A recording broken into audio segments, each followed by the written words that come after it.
Okay, cool. It's 2 past the hour, so I think we're good to go. So actually, this webinar is not about me, Johannes. I'm just the host and the moderator. I'll pinch the questions in between. And talking about questions, for all of you who haven't been on Livestorm before, there's a questions box in the bottom right where you can put all of your questions. There's also a chat where you can now say hello. And tell us if you're also in Switzerland right now or not.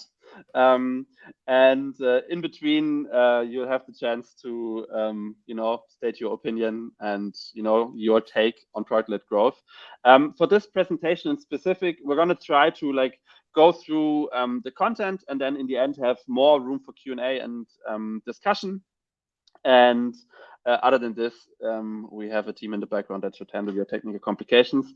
The first regular question I'm going to answer straight away. Yes, you will get a recording of this webinar. So no need to take a screenshot of every single slide in the process. And with this, over to Leah, our great content provision person for today. Okay, that's a new title that I have, content provision person. I'm going to accept that. That's totally okay. Hi, everyone. My name is Leah Tharin, and I hope I can show you today how to show and not just tell. So this is a thing that I'm very passionate about. It's about product-led growth, and I'm going to talk about who I am and also what product-led growth is, and then hopefully yeah, you're going to learn something from it. So we're going to measure also like how I did at the end of it, not at the start of it, because that would be a little bit weird, right? So let's just go into this. So just maybe one word about me, because everybody that presents stuff like this wants to produce themselves. I'm no different in this sense. I have worked in tech for 22 years and 1 year as an API developer. I was pretty bad at it. And then I noticed that I wanted to do something different. And then I started to work in UX research. And one of the reasons for that is that I always love to understand why people are doing things, right? I started to study human interaction design, that kind of stuff. I interviewed probably over 1,000 people in these 10 years. And then I got frustrated because I couldn't change anything about it. And then I switched into product. And as most of you that are probably in product that came from a different discipline, I wanted to change things. And that's where I am today, if you want to call it just like the timeline. I do advise companies on scaling and product-led growth. Essentially, what I'm offering them is to make it into the next funding round at a better evaluation than they would have been if I wasn't there. Sounds really nice, is pretty nice. It's also pretty cool. And I'm going to give you some taste on today on what I actually talk about. I'm the head of product, which I always love as an abbreviation. It's like the HOP. I always just like, I'm the HOP. I'm the HOP at Jua.ai, which is a machine learning weather company. We basically try to predict the weather, not through what scientists say, but like what machines say. So through machine learning, and we can do it better, cheaper, and simpler. That's the idea. Being the hop in Switzerland is even better, with the hop Schwitz and the hop you are. Yeah, okay. If we're on this level to make stupid jokes, then Hoppen and Malzen was verloren on this, right? So like all the Germans now understand that joke. I am very, very passionate about product, and I fail like everyone else. So one of the things that I do is I'm very vulnerable and I'm very honest about what's going on in the industry, and I always want people to judge me on the merit of the stuff that I say, right? So like all of this should be actionable. This is not going to be somewhere in the clouds. You should be able to understand it. I'm not going to wow you with any abbreviations. But like I try to make people understand, and it's also the content that I produce. Having said that, so let's just go to the content. It's a very wide screen, as you can see. Bam, right? This is what I do. I produce guides. I write up stuff as they come. I have guides on many different things. You can check this out. This is just my page, and many of these things will be on the in regards to what you will hear about. So the first one here is like definitely on the product-led growth guide. That's the stuff that we're going to talk about today, and I'm quite proud of the fact that this is actually what you're going to hear about. The material here is part of an MBA at the Brigham Young University in the States, and I think this is the first time in the world that this has actually happened, that someone is actually taking something like this into an official curriculum. So now I loaded myself up. I gave you a lot of expectations. So now you can judge me on whether I can deliver on those. And if not, let me please know how. Or why not, so I can do it better. So what is product-led growth, right? So like first we need to really talk about what is it? Because I have been unironically in more meetings than I'm comfortable with, where people did not know what product-led growth is. Everybody's talking about something else. Is it freemiums? Is it this? Is it that? It's something really cool. So we need to pretend that we know what we're talking about. So what is product-led growth? It is something that comes after product market fit. And we need to really quickly talk about this because that's an important concept to understand. Another white screen. So what are we talking about? We're talking about the 3 steps to find product market fit. You need to understand this, unfortunately.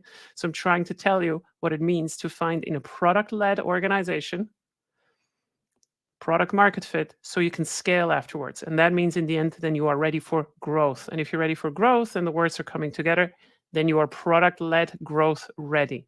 So in order to find product market fit really quickly, what we need to do is we need to prove in the first step that we can acquire users for free. On the second step, we need to prove that we can actually retain them. So you do something with your acquisition. You say, hey, there's some really cool, awesome thing here. And then you get 1,000 people in. How many of those can you actually retain with your product is the second step that you need to prove. And then the third one is you charge money for it. This is a loop here.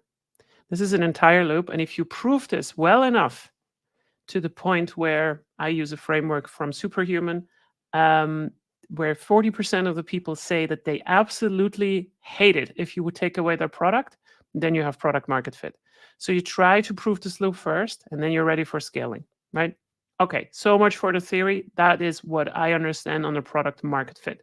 We want to find the best product possible, and we want to go through these motions. All right. So having said that, what is the problem and the opportunity that we are dealing with in the market? And what is the relevance for this into product-led growth? So first of all, B2B customers are starting to behave like B2C buyers more and more. So the way that we as private people are buying phones and all the other stuff that we do is a very, very specific behavior. We have a lot of choice for everything that we do, and we spend our money with a specific way. And B2B buyers are starting to behave exactly the same. So product-led growth is a term that actually originally came from business, right? That's the very first thing. It's not limited to business anymore, but it was mainly coming from business. And what that means is that where there is choice for you to choose between 2 things, people tend to go for no-touch solutions.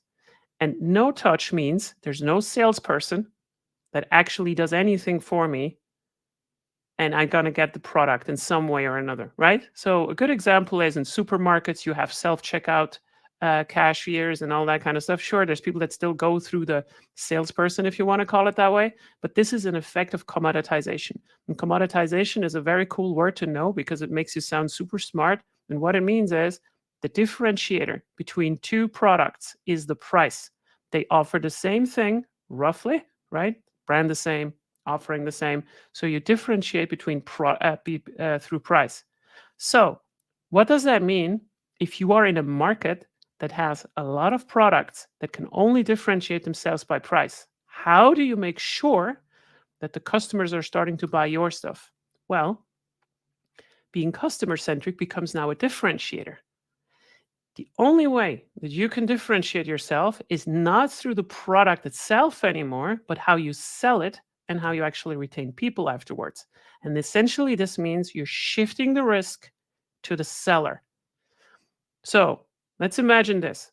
If I have to eat bread and I'm going to buy bread, am I going to the store first that charges me at the end and then I'm going to buy it? Or can I go to a store that allows me to taste the bread first, whether I like it, and then I'm going to pay for it? Normally, people take the second, right? So we shift away the risk. We trust in the product so much that you're going to buy that we give you something for it, right? So this is like shifting the risk to the seller. Another thing is that how you do payment. So a subscription in the end means as soon as I am not satisfied anymore, I can cancel my subscription immediately. And that is different from like signing up for like a 3-year thing, and then you have to kind of go through it and you forget about it. That's a very important concept to understand. And if you understand this opportunity space, and I think everybody can, then you know why product-led growth is now becoming a topic as we go on. So here's the definition of product-led growth. It is about showing value, not talking about it. That's very important. It's originally a B2B term. It is a distribution model. It is one of many distribution models. The product becomes your main acquisition channel. And if you listen to what I said before, you should also understand why that is the case. We put the product, not a salesperson, into the face of people as much as we can. It is the most cost-efficient method to acquire users. Now, this one is an interesting one because in the tech space where we actually are, the bread becomes a website, right?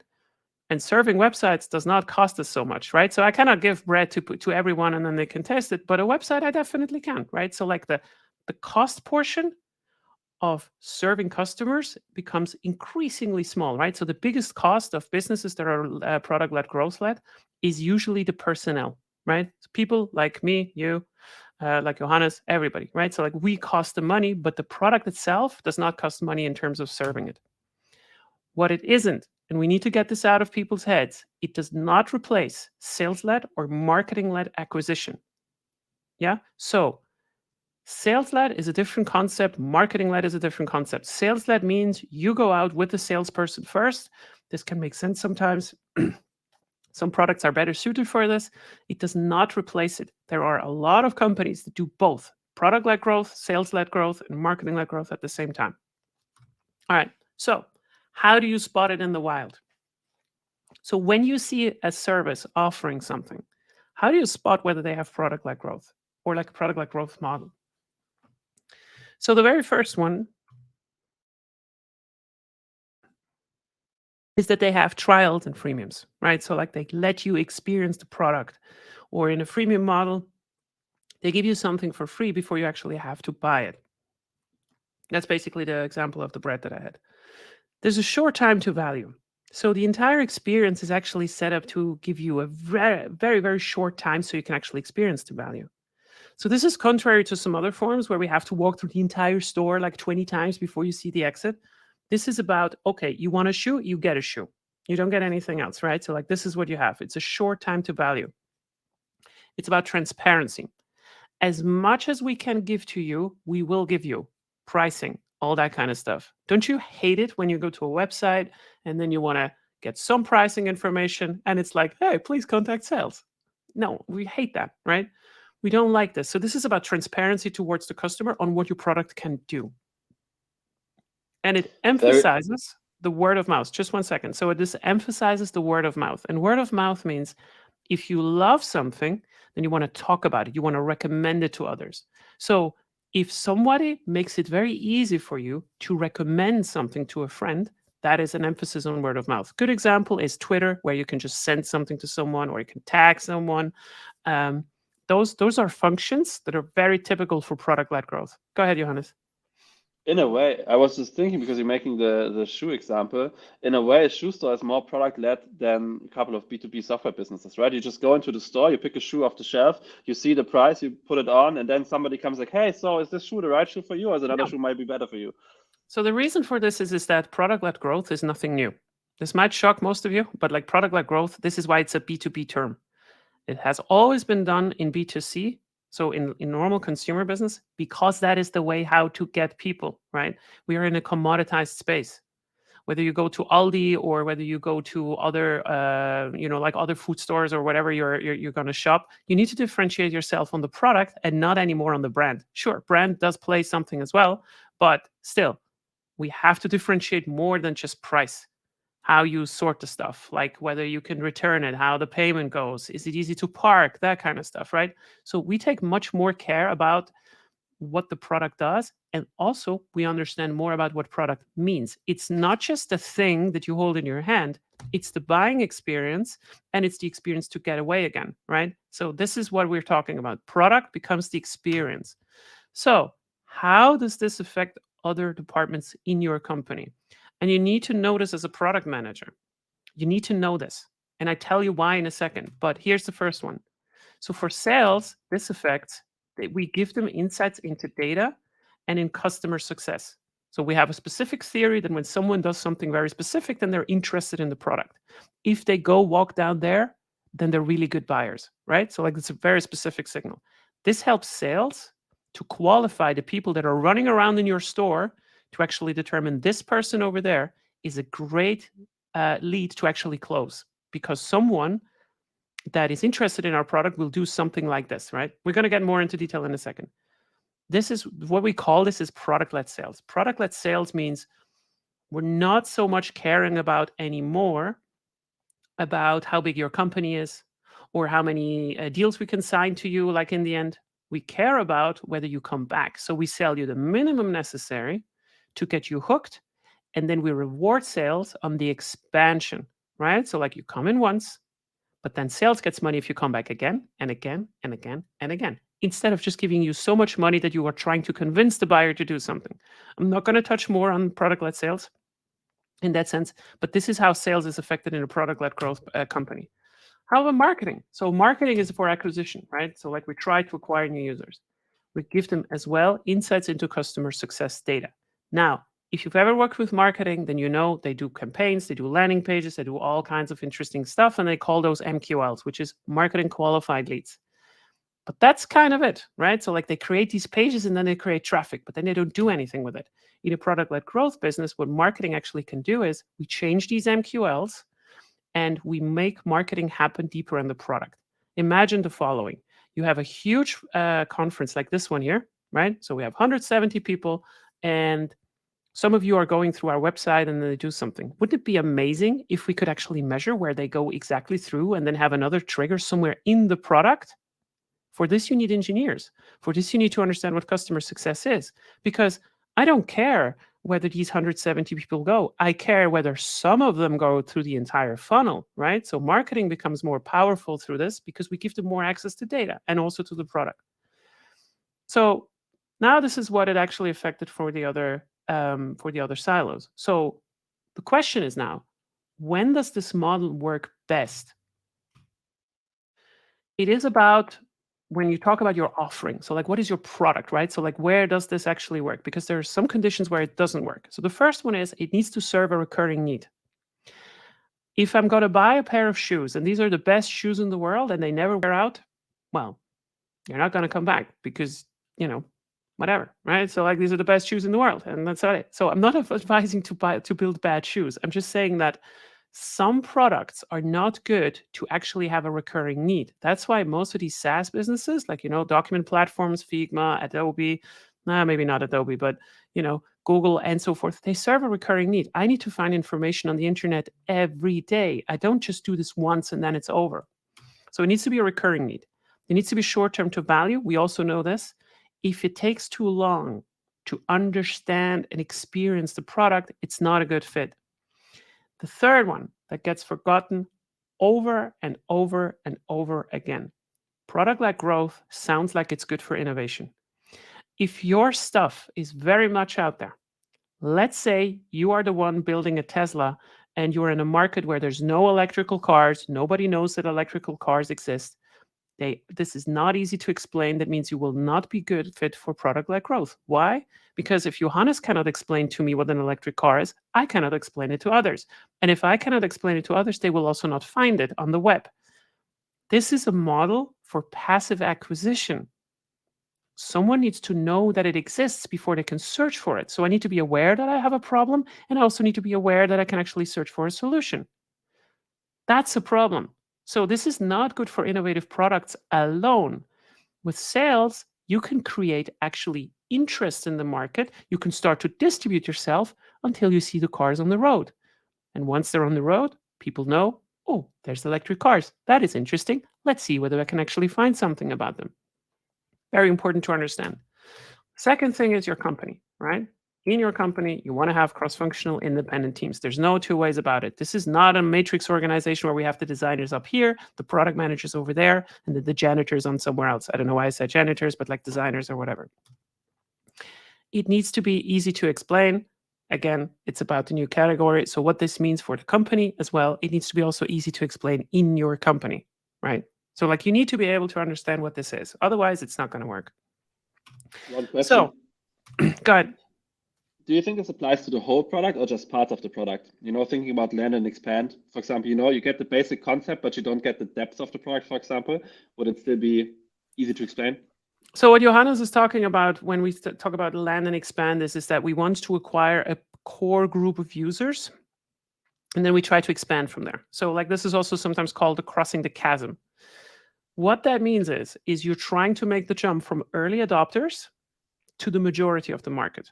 And early adopters, unfortunately, as well, need to be more often than not to be contacted either through sales or a very, very strong brand, right? Like this is a continuous thing.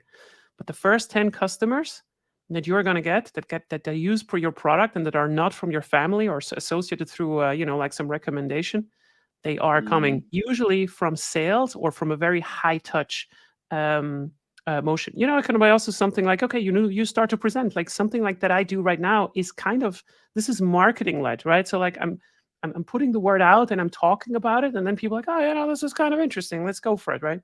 So it's I know it's not a perfect answer, but that's more or less it.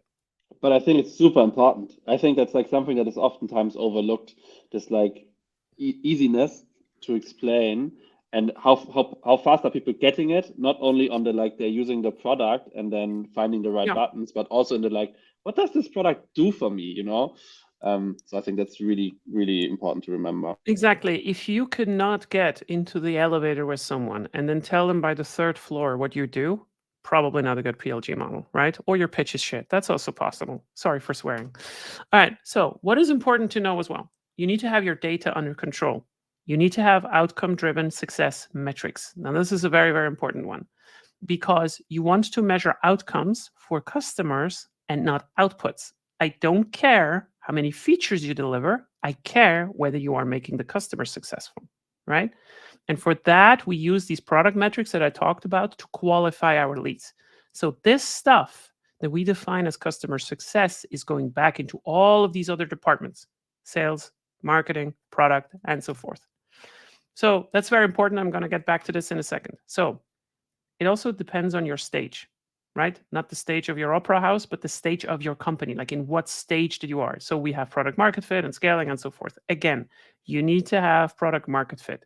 So if somebody is talking about, ooh, we need to do product led growth, we need to scale, we need to put ourselves out there. No, you want to have product market fit first, because if you don't, then you're trying to fill a bucket with a lot of holes. If you cannot retain your customers, if they don't love your product, and that's what product market fit means, if you do not retain them, all the water that you put on the top is going to go right out at the bottom again. If you don't have product market fit, if you don't have customers on your platform, there's nothing to defend. Once you do, you need to defend them continuously. And that's the difference between being an early stage startup that doesn't have any customers, that is trying to just finding product market fit, and something that has to scale. Scaling means you scale up all the acquisition that you have, but also defend the ones that you have. Yeah. So this is why companies become bigger and bigger and bigger, because and they have to. So that was a repetition on the above. So what does that mean if you want to now implement product-led growth in your company? So the first thing, again, this is what I wanted to talk about. This is a quote by Peter Drucker: what gets measured gets managed. So be very specific about what you measure in your product. And this is something that we have to talk about really quick. Customer success metrics are measurable. If you want to have the best product in the world, and let's say this is what you want to achieve, and you know that the more revenue you have, the more trials, the more customers you have, that this is going to lead to the best product. Of course, right? So we have money, we can invest more, and so forth. What we call these are value capture metrics. We're capturing the value. So how do we capture this value? This is important for management, for finance, for people like me, the head of product. Okay, I know now. So this is the direction that we go. This is what. So we're gonna improve on the funding and so forth. It's not for product teams. It's very important. Do not measure people that work in product on revenue, on trials, and customers. These are not good goals for them by and large. That's reserved for management and some other specialty teams like growth or something. For value creation metrics, here we talk about customer success. So like, how often do the users use our product? How good do they retain? How many people after the first sign up come back in 8 weeks later, and so forth? How happy are they with the product? Customer satisfaction becomes really important. Why? Because the value for our users and how often and how happy they are is very, very hard to manipulate. Think about it. If you have a product team and that product team is trying to push the revenue for 10%, all they can do is they can just switch off the unsubscribe page and then our revenue goes up. Isn't that great, right? Now we have angry customers and they're not focusing on the customer success.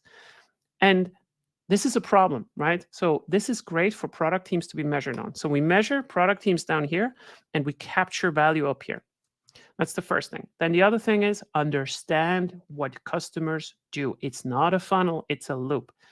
And these loops we call flywheels or loops or whatever you want to call them. So your users engage with your product and then they become promoters and then they attract other users which are engaging with your product and so forth and so forth, right? So like this is the flywheel concept from HubSpot. And you need to stop looking at your stuff like a funnel. You need to understand for every customer that we actually acquire, if you have a good view on this, we acquire another 0.1 maybe, right? So another 10% will actually come because every 10th is loving the product so much that they start to recommend it to others. That's how you should look at it. So now we're going to go into the outcome-driven goals really, really quick. You need to go from ship an offline mode for our application by the end of the quarter to increase the average tool usage per customer by 20%. I don't care how you do it, whether you do it by growing, I don't know, bananas in a plot or you start to run around the building. If you make the customers happy with this, by all means do it, right? That's exactly what you should do. Now, the second thing is also, unfortunately, it's a very boring topic, but you have to do it. This is about documentation and experimentation. So it's important to have hypothesis-driven experimentation. We have a hypothesis, we're going to experiment on it, and then we're going to judge the output honestly. And then you need to test and document these learnings. I cannot tell you in how many companies I was where they did a lot of experiments, nothing was documented, nobody learned from it, and it's all to be repeated again. Imagine you have no access to any history of the world. We would be damned to repeat it all the time. So it's really hard to fail all the time if you always learn. But it's very easy to never learn if you always try to succeed. Keep this in mind because success is like revenue, an outcome from learning. Yeah, like revenue is an outcome from customer success. And that's why you should not focus on succeeding. You should focus on learning. So last point. Implementing product-led growth as a PM. So you're a PM in this call and you've heard about this, you find this awesome, but your company is not really at the stage to actually do it. So how do you do this? The first step is you're going to go after customer success. Don't talk about PLG. That's my first thing, because people will just not know what it is. So we used to say, oh, okay, like we're focusing on customer success. So you try to align with your team what is the signal for customer success. Sorry, that was my timer that I'm over 30 minutes, but we're almost done. So align with your team on what is a signal for customer success. A good framework for this is like aha, eureka, and habit moments. So for instance, for Slack, if a customer sends more than 2,000 messages in 30 days, like a company account, then they're a good account, right? So like that's a successful customer. Measure it and make it visible. And then you move sales further back into the process through the product. So what can we show the user today in our product team about our product that they don't know yet? Through trials, through pricing pages, that kind of stuff. And I guarantee you that this helps sales in the end. So we move them back into the process because sometimes you have a product where you need sales. I'm not saying that you don't need sales, right? So how do you implement this now as a leader? Because that was the perspective of a product manager. Again, it's very simple. We have 4 steps. The first one is you prove product market fit. If you don't do this, just don't go out of the house until you did. The second thing is you incentivize your teams on the customer success. And the third one is you target now the word of mouth. It can make a lot of sense to just put one team on and say, hey, you're going to improve how many people in average are going to recommend this product to others. Because then you have to understand what keeps them from doing this. Why don't they love our product so much, right? And the first one is, again, teams have to learn first and succeed second. And I hope I made this clear why this is the case. All right, that's it. So another widescreen in the face. Patooms. That was very, very dense content. That was incredible. Even made me forget asking questions. Good, but luckily, we have some more time to ask questions. And I think we're going to start from the top, so from the very beginning. There's a question from Jose. Don't you need to understand the user and buyer personas, and which are we trying to track before even setting up a product-led growth motion or setting up product-led growth? That's a very, very good question. So it really depends on how your buying cycle works, right? So like, first of all, before you start to create your buyer personas and the user personas, the trend is relatively clear, even for some enterprise products. If you convince a small team in a company that they love your product, like let's say Figma, right? So like it is possible for one little team to use Figma just from the get-go, right? The chance that it is being adopted in the end on an enterprise level becomes really high at that point, because like you're starting to you start a movement, right? You make it a little bit and then it goes up. Not every product works this way, but you want to avoid that a problem becomes so big that someone has to search for an enterprise solution. Because that moment when you have 1,000 people in your company and you look for an enterprise solution, then we talk about a product that is, okay, we need a design program for 500 designers. And that is a problem, right? So like understanding which types of users your product addresses is very important. And if you have something that has to deal with teams and collaboration, then you should not optimize your product for individual users, but for these team use cases. So in a way, what I say is that it's not about user and buyer persona. It's actually user versus teams, because the teams in the end will buy your product. I don't know whether this made sense. I'm not a big fan of the buyer personas. I'm just going to straight up, right? But you need to have them sometimes to understand how sales is actually approaching, because you can still use sales in the end to close, but you have to convince in some way the users first.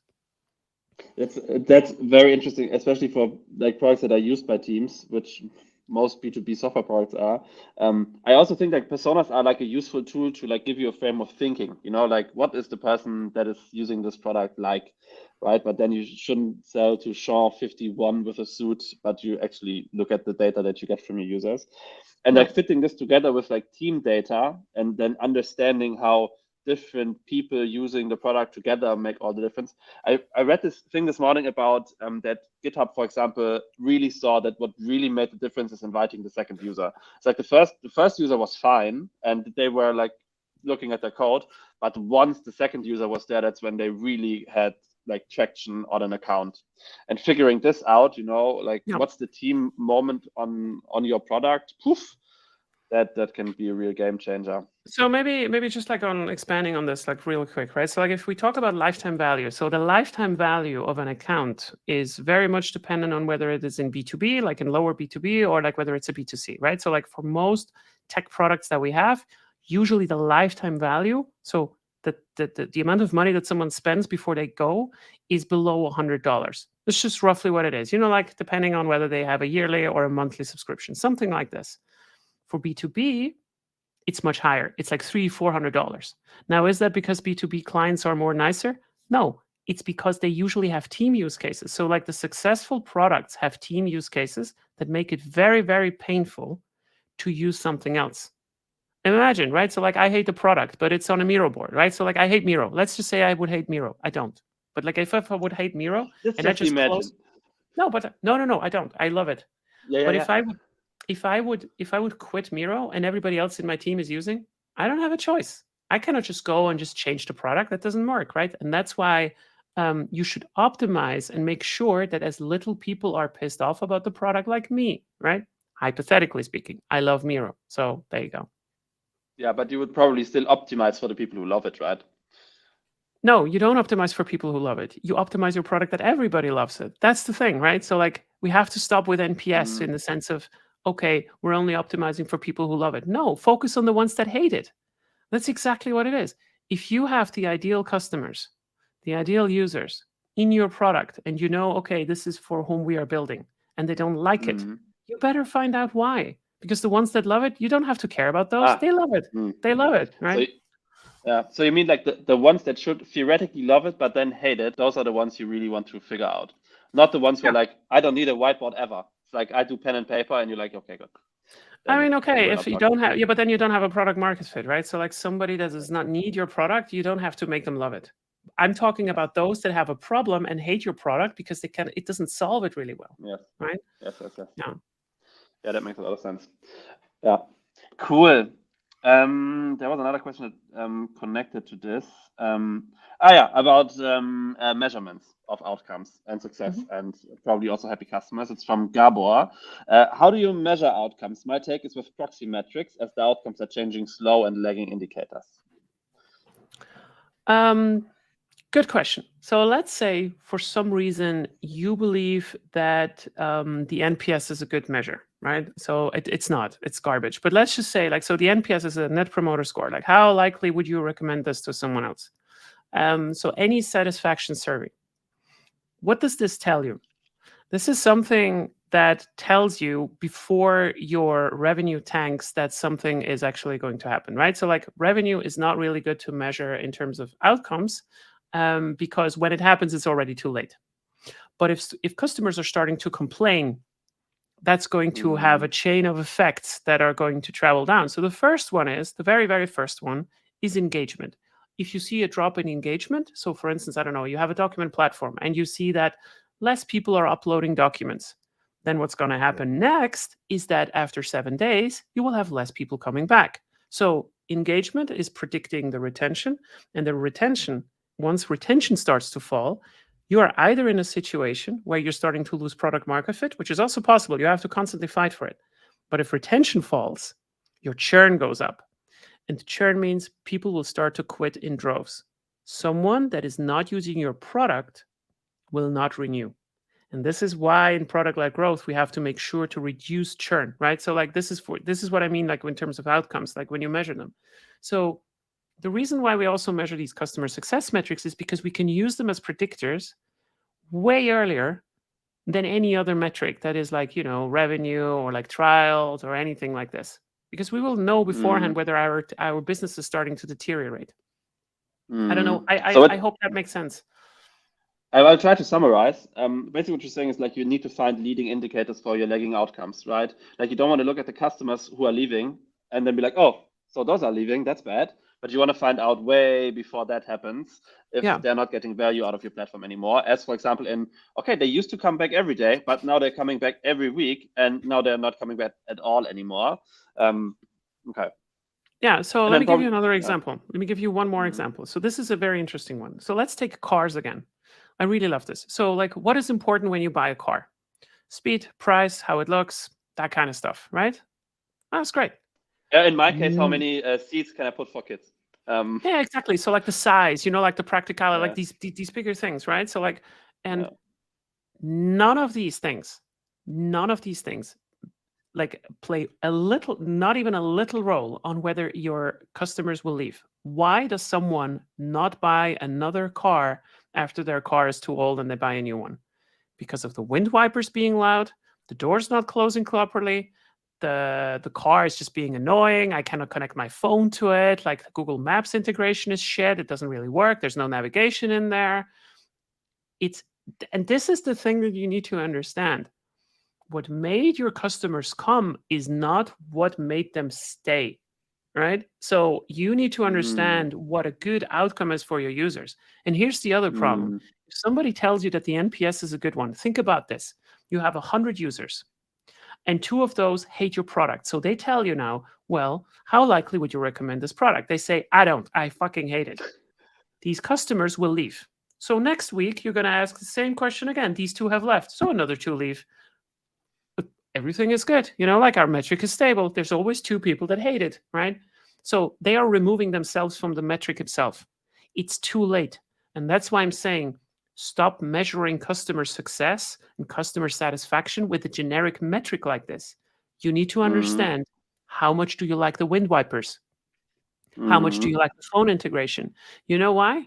Because I love my car, but I hate the wind wipers. That is an absolutely legit statement. There's just a couple of things that annoy me about the car. And then you need to kind of figure out, okay, which one of these are now affecting the most people? And what can I fix to make the overall experience better? It's not speed. It's not the price anymore because you paid for the car already. And it's not like, oh, I don't want to get this car anymore because it's too blue for me. That's not how customer satisfaction works. Yeah. 2 questions on this. Number one, on the measurement of the wind wipers. So you would probably look at like how often are people actually using the wind wipers? Like, is it like every time it rains they're using it? So that's a good sign. And then the statement that do they love the wind wipers? You know, like when they use them, are they excited? They're like, oh my god, my windshield has never been this clean, right? Like the qualitative part of it in an interview or something. And the second part is like because you said that what made them come is not what made them stay, will though what made them leave also make them come back once you fixed it, right? So they had an old car, they hated the wind wipers, they were like, I'm not going to buy this again. Then the new edition comes out with better wind wipers. Would they buy it for the wind wipers, or they'd be like, okay, so how many seats does this have? How fast does this go? How expensive is this? You know what I'm getting at? Yeah. So, like, for instance, let's take security in an airplane, right? So, like, if you ever had a bad experience with an airline because something, like a plane had an accident or something, or like it was very, very shaky and you were just getting scared, this becomes a table stake, right? It's not a feature, but it's a table stake. It's something that you expect in anything that going forward. Yes, obviously, this will matter, right? Like, I don't want to have another car that does this actually.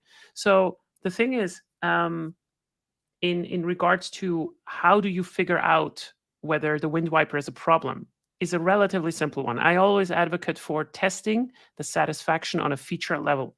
And testing the satisfaction on a feature level is easily done. Once you have stopped using a feature, so like, I don't know, I operate the wind wipers, like, I don't know, you need to press a button or something like this. You ask specifically exactly at that point on the success, how easy was this for you? 1 to 5. And that's called the customer effort score. It's not a perfect measure for everything. And sometimes you should go for the CSAT score, and there's some other scores. But with that, you only capture those that are actually using it instead of asking everyone, hey, how do you like the wind wipers? Well, it never rains in my country. I mean, that's not really helpful. But if you have a feature metric that you always ask in the same way, so like, how much do you like the phone integration? How much do you like the wind wipers? How much do you like? You can start to compare your metrics, right? I'm going to get an average score of 3.6 for the Bluetooth integration, but everybody hates the wind wipers. And I'm mentioning this example because this is exactly what happened to Tesla, right? I don't know a single Tesla owner that doesn't hate these wind wipers. Why are they not fixing them, right? That's a different question. But like that's why I said only what you measure becomes managed. And there are good ways to do this out there. And like on the measurement again, so it's mostly about the quantifiable metric, right? Like something that is not just like something a couple of customers said, like how many customers said it, like, and how intense was their statement, like on whatever the usability, for example, right? Like you'll try to make it somewhat objective when trying to measure this kind of value, right?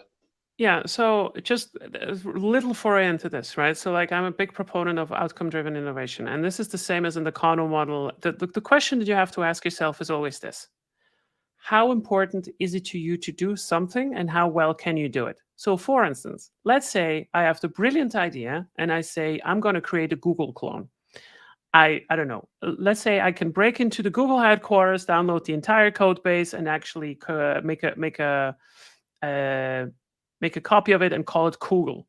Yeah, it does exactly the same. It's an engineering miracle, right? It's because copying Google is really hard, right? Like there's a lot of technology behind it. Why does the product not succeed? The problem is because people already have Google, right? So like the first way is always you ask, how important is it to you to find information on the internet? Well, out of 10, 10. It's very important to me every day. The second question is, how well can you do it today? If they say, oh, I'm pretty happy with this, then there's no opportunity. What you want to find is stuff that annoys your current customers that is important to them, right? So, how important is it to you that you can operate your wind wipers while you're driving your car? Well, it rains a lot in my country where I am, and it's really annoying when it doesn't work. So it's very important to me. So how well can you do it? 3 out of 10. Ooh, we have a big gap now, right? So like you can ask usually 3 to 800 customers, then you have statistical significance, and then you visualize this gap. So the bigger these numbers are between each other, that is an opportunity where okay, you can improve something. That does not tell you how easy it is to fix or how much value it is, but you know that it is a pressing issue for the customer. So that's the very first step that you need to do. Yeah. I think that's generally super duper important, like figuring out how you're going to figure it out and getting the straight recommend. Okay, there was another question around this customer satisfaction and product leads from Caroline or Caroline. You said that a PM should only focus on customer satisfaction. I'm not sure you said only, but you should focus on customer satisfaction, and product leads should take care of measuring revenue metrics. How can a product manager ignore revenue? Are you asking me how to ignore something? Well, you don't pay attention to it. Okay, done. No. Done answering. So obviously, no, sorry, I didn't mean to sound dismissive. So the thing is this: when I mean that focusing on, then you try to move the needle, right? It is still for you incredibly important to understand how everything is connected. It's not good by just moving some customer metric that has absolutely no influence on the revenue. That's true. But a very good sign for a good product team is if you start to define the OKRs. So what are we going to do in the next 3 months? And then you have outcome-based goals that are increasing the usage of the product. That is a very good sign. That means that your product team is actually now taking care of customer success. And the product leaders, they don't take just care of measuring revenue metrics. That's not what I mean. But product leaders should enable the product teams under them to take care of customer success. So what I meant before with the revenue metrics is that usually for the C-level and finance, it's very important to know how the company is doing, right? So like this informs you about how should we do investments? Should we do pivot somewhere? How much cost do we have, right? That kind of stuff. But for the product teams, the way to ignore it is to understand how they're connected, but then you focus on the bottom metrics, right? So like we focus on creating more value for the customers. So forget about the revenue during the quarter, but keep it in mind before you start planning the next one. Before you do I would say salary that's negotiations. Fair. Yeah, it's basically the comparative advantage, right? Like everybody takes care of what they're best suited to take care of at that very moment, because not everybody can look after revenue in their immediate work every day. Yeah. Okay, cool. There's one question from Praise, which is it possible to have a PLG motion without a trial? Where is it? Here. So basically, there's no freemium, there's no trial. Is it possible to still do PLG? Fantastic question. Absolutely. And this is exactly the problem that we have nowadays, is that everybody thinks that everything that is a trial is PLG, right? So yes, absolutely. So let's say you are producing, let's say you're producing, I don't know, a robot, right? So like something that can autonomously walk around and has an interface where you can program it, like it's for your house, right? So like this is the most unfitting product that you can think of because it's hardware, right? So like, how can we tell people something about this without them actually using the product? Well, if you remember what I said before, what can we give people in general about this product experience if we think that the product experience is not just the product itself? So what does this robot do? Right? Like if it's a cleaning robot, it's about cleaning stuff. Okay, so we can have testimonials from people. This kind of stuff is also product led. So this gives you social proof that the thing works. We can give access to the documentation. We can maybe put it in relation to something else that has kind of the same size, so people can figure out, oh, this fits in here into my apartment.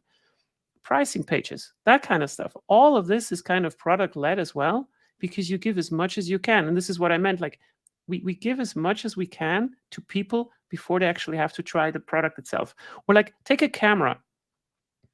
Who has a camera at home for the camera? No one. You want to take pictures.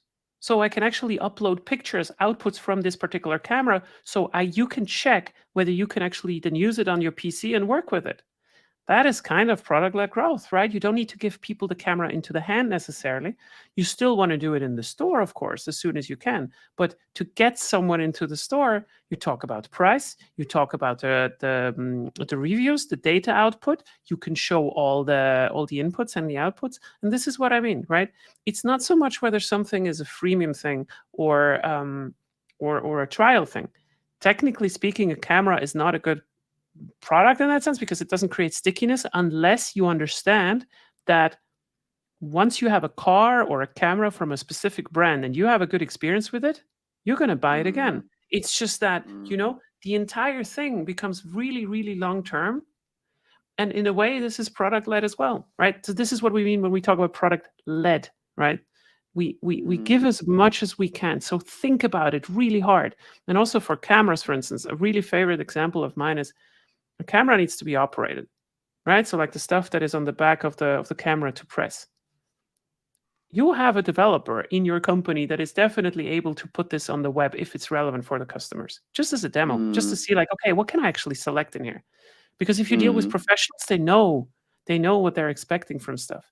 So I really want to encourage you to think about it in this case. How much can I give? And give. Do you think is a proof of concept goes in the same direction, right? Like there's this hardware startup I know, they have intelligent thermostats, and it's just like very hard to experience because it takes like a couple of months actually for them to like adapt to the environment. So they do this proof of concept things. They're like, hey, we're going to install like 10 of these for you, and after 3 months we're going to show you the results, and then you can use them for your whole building. It's like from non-residential buildings. Is that also in a way showing that the product does what it's supposed to do? Yeah, of course. Of course. And I think this is why I'm saying, right? So like, what is the purpose? So what is the purpose of these thermostats? Does anyone buy thermostats for the thermostats? No, it's not. It's not a decoration item. They're very pretty though. But yeah, you're right. No, but it really depends on who your ideal customers are. Are you targeting those that are freezing, or are you targeting those that want to save money, for instance, because you optimize the heating, like the heating cycles or whatever? Like, I don't know. I'm not a pro in this, but this is why I mean, you need to understand your customers and understand why they're buying this, because you can not just pull this out from quantitative data. This is what someone else write, right? Talk to people. Quantitative data alone, and I want to make this clear, quantitative data alone does not tell you why people are doing stuff. You still need to go out and interview people, but you need to know which ones. Yeah.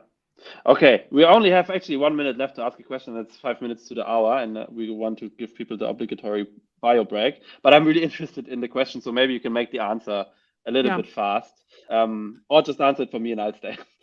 Which is like, how do you think the PLG, how PLG generally changes the PM role? And what I was thinking, I'm going to give you a context, is that it in a way requires product managers to even think more about like, how is this product being distributed, how is it marketed, how is it being sold? Like it's a lot less about, it's also still about the technical aspects of the product, obviously, but it puts a lot more pressure on them to understand even broader how this product is creating value. And I'm just wondering on your opinion on the PM role in the changes. If you want to differentiate yourself as a PM and become a really good PM, understand not only the customers and the users, start to understand sales and marketing. You're not living isolated in this company, and this is how you create leverage.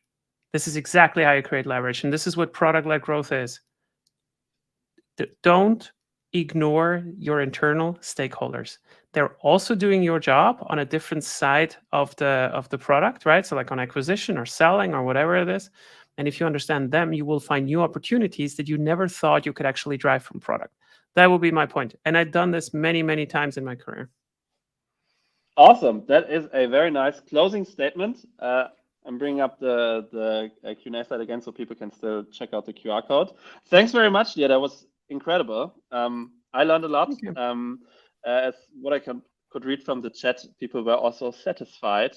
They gave you an 8 out of 10. I maybe recommend this to a friend. I mean, I don't know. We didn't. I don't think we actually asked them. Thanks again. I hope the weather treats you and you are well in the next couple of months. And hope to see you again sometime around at Airfocus. Thank you very much for having me. A pleasure. Tschüss.